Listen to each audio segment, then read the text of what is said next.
In some of the earlier videos on this channel, we've seen how do we convert an array of data into a single row or a column. However, sometimes the need is to convert a single row or column into a two-dimensional array of rows and columns. We can do that using functions such as WRAPROWS and WRAPCOLS. In this video, let's take a look at how to use the WRAPROWS function. The data is currently in the cells B4 to B34. We need to show it in the empty table on the right hand side. So let's write the formula.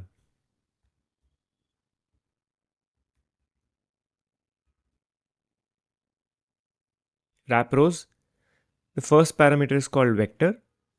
Here we will write B1 to B34.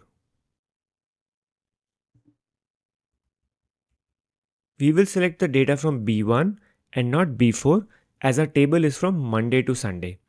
If we start from B4, then we'll be displaying Thursday's value under Monday, which will be incorrect. Now the next parameter is wrap count.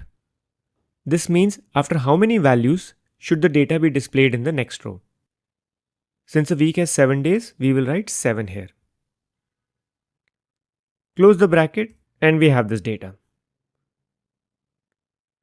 The first few entries in our data match the first few entries in the table we have populated. If we review the last few entries in our original data, they also match with the values in the last row.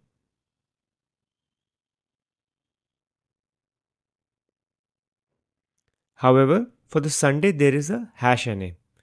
This is because our data does not contain a value for this date. Let's understand how to remove that. To remove the -NA in the end, we go back to the formula. There is an optional parameter called pad width. This means what should Excel display in case the range is over. We will provide a pair of double quotes to display a blank value. Now look at that, we have a blank under the last Sunday. But what about these leading zeros? Let's see how do we address these. There isn't a provision in the WRAPROWS formulas to address these zeros. But we can use the if statements to address these. The first thing that we'll do is copy the formula without the equal to sign.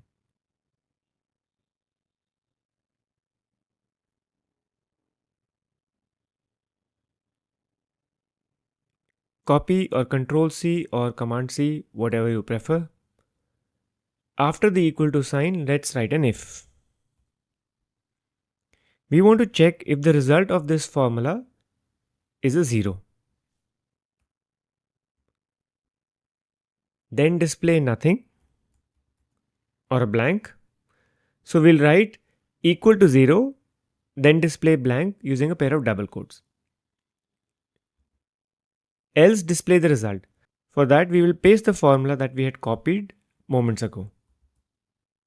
And close the if statement. There it is, we've now removed the leading zeros. So this is how we convert a single column into a range of data. I do hope you liked this video. In case you would like to keep yourself updated with the latest on Excel, then you can subscribe to our channel. Thanks for watching and see you soon in the next video.